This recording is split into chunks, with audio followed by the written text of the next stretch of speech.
There are a lot of hidden rules in Valorant that you learn over time. There are even more that you never learn unless you find out secretly. So that's why we're gonna break down the 3 must-know rules for every single role. And of course, we have to start off with the Sentinel role. Now, the first rule that you need to know about Sentinel is that you should be playing to disrupt and not necessarily kill. I know that everyone wants to have really high kills in Valorant, but if there's one role that worries less about kills than any other role, it's the Sentinel role. And on Sentinel, your life is everything. The more you disrupt, stall, and play your life, the more impact you'll have over the course of a game. Oftentimes, because of this, the kills will come, but if you constantly are trying to force frags and duels, you are not playing your life and you're not keeping your uptime to its maximum, which is the #1 goal a Sentinel should be trying to accomplish. But once you're last alive, clutching up is also incredibly important, but difficult to do. There's a lot of decisions you have to make when there is a very little amount of time. You have multiple enemies coming after you, and you have to best use your utility and combine that with great gunplay. That's why we're lucky to have the Clutch 1v5 course made by great player and analyst Teats that is going to have you clutching up 1v5 every single time. From reading the flow of the game to knowing the exact right decision to make in any of these really high pressure scenarios, this is the perfect course for you. If you want to think faster and always make the perfect decision in these high pressure scenarios, you're going to want to check it out right now down below. And with our money back guarantee, if you don't climb, you don't pay, it's 0 risk. So once again, check it out and let's get back into the video. The next step for the Sentinel role is no flank trips, no problem. If you're playing a Sentinel without consistent flank watch, it's your job to be aware of it more than the other roles. This doesn't mean that you have to be fully locked in on the flank, standing there AFK like a turret, but you need to understand the timing and tell your team it's possible. It's incredibly important that you have a sort of awareness over the possible movement of the enemy team, and you're actively keeping that in the back of your mind. The other roles have many other things to worry about. The Sentinel role on attack especially has this thing that they need to focus on. Now, last but certainly not least, for the Sentinel role, you need to understand when to rotate. And when defending, anchoring is your main job, and knowing when to and when not to rotate can be a bit tricky. In scenarios where your team isn't communicating much, the mini-map is your best friend. If you spot 4 enemies on the map, you can expect a lurker. Spot all 5, and you can rotate or even take space through main and go for a flank yourself. It's really important that you play around all possibilities. Basically, the Sentinel role is the role of game sense, and the more you're thinking about things, the more you can predict enemies and the better plays you can make overall.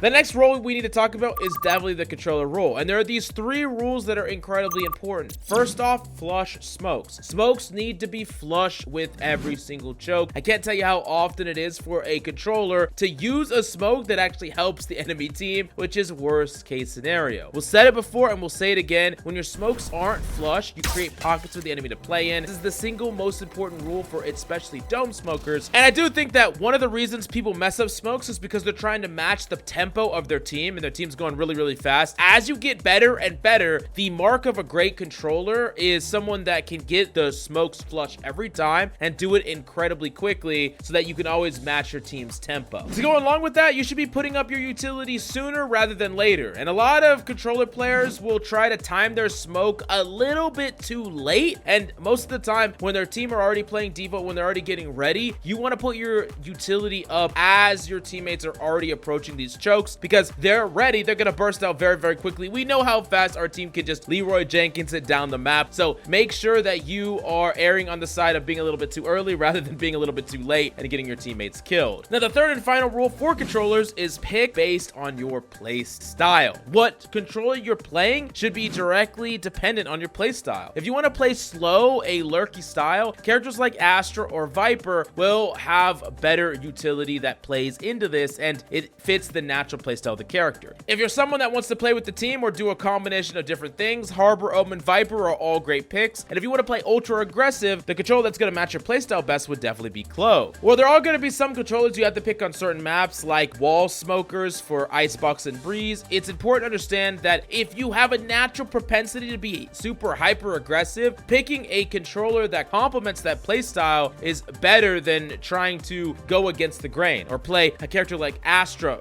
hyper aggressive, or a character like Clove, relatively passive in comparison. Now, the next role we got to talk about is, of course, the Duelist role. And there's a lot of things you need to know if you want to succeed on this role. First off, timing is everything. Because Duelists are the ones that kick off the whole engage, when you enter site, you must time it with your Initiator's utility. You don't want to hit a site before your Silver Dart has landed or after it's already been broken. Overwhelming the enemy is the key to victory, and it's really important that you make sure that all your team is ready so that that smoke can go out, that dart can go in, that blind can go out, and you're dashed in all at the same time. You're going to completely overwhelm the enemy. They can't react to all of it, and you're going to easily take the point. But if you dash out or you go out way before your team is ready, die for free, now your teammate's pretty screwed, and you could have had a much easier engagement. The second rule that we got for you is don't play for kills. I know you want to have crazy high kills so you can flex to your buddies, but it's not the most important thing that a duelist can do to win the game. There will be games where you are destroying everyone on your entries, but there'll also be games where you get destroyed on your entries as well. Getting killed is often part of the game, and you shouldn't lose your confidence and stop doing your job when things go the wrong way. If you dash out, die, but your team kills or trades out and gets site control every time, you're still doing your job. If you continue to commit and adapt, you will learn that way as well. So it's really important to not just play for frags or completely forego your team to try to be a kill hungry player. Now, last up for the Duelist, if you are someone that just wants to one-trick a character, that's all power to you. But realistically, a Duelist that knows to play the proper Duelist in the right situations or the right maps is gonna give you the best leg up to actually climb, and a great Duelist is flexible within the Duelist role to an extent. Because there is a meta and there are certain characters that are really powerful on maps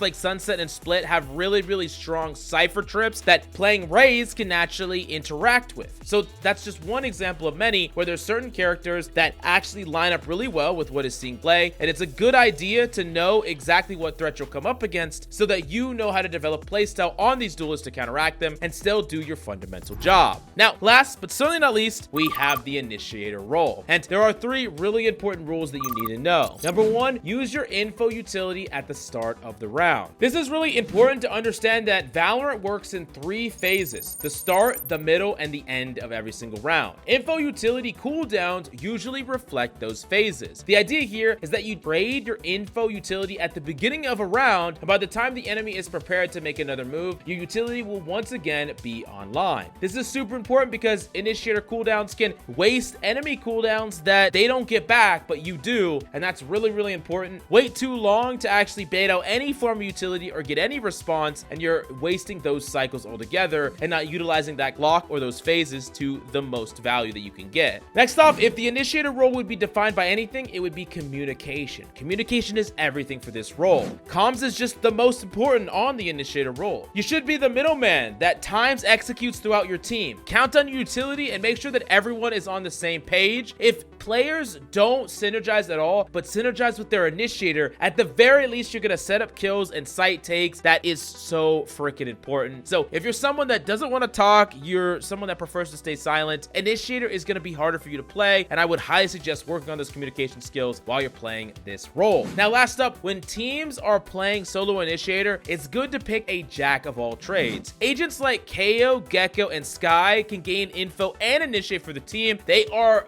more rounded initiators. They don't have strong strengths in a very particular category, but agents like Breach, Sova, and Fade specialize in one of the two. So those characters would be better in a real composition or in situations where you have actual comms or actual teammates that you can rely on and that can synergize with you. Imagine trying to set up Breach flashes and Breach stuns when your team don't want to listen to you at all or don't even want to play with you. But as a KO, a Gecko, or a Sky, you can do a combination of things and still carry your team. So they're going to be better picks for that solo queue grind set. Now, if you have any questions about these rules, definitely let us know in the comments down below, and you're definitely going to want to check out SkillCapped right here. Thank you, and we'll see you next time.